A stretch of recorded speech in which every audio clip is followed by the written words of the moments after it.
Miss Centrala here with your daily morning announcements for Monday, October 5th. I am so excited to welcome all of you to our week of respect. This week you are going to be hearing from a bunch of different teachers about ways that you can be respectful, both here in school or at home. A couple of announcements before we talk about Week of Respect. The first is I want to remind you that Homework Club is starting this week to help you with all of your coursework. There are 2 ways that you can get involved with Homework Club, which is on Tuesdays and Thursdays. If you want to meet with Mrs. Rupin in a Google Meet, she is offering times from 2:15 to 3:15, and Miss Inverso is also offering times a little bit later in the day from 5 p.m. to 6 p.m.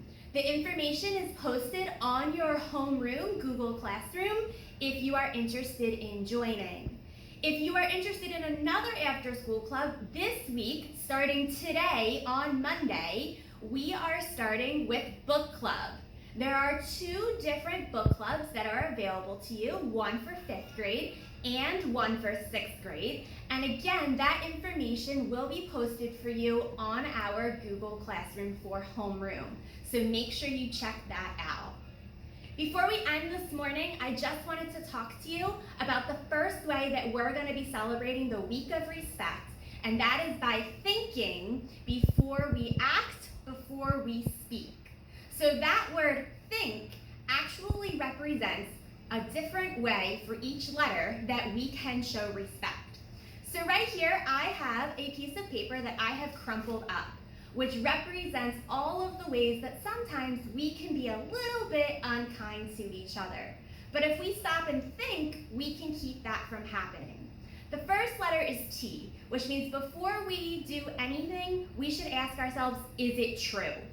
The H is for, is it honest? The I is for, is it important? The N is for, is it necessary? And the K is for, is it kind?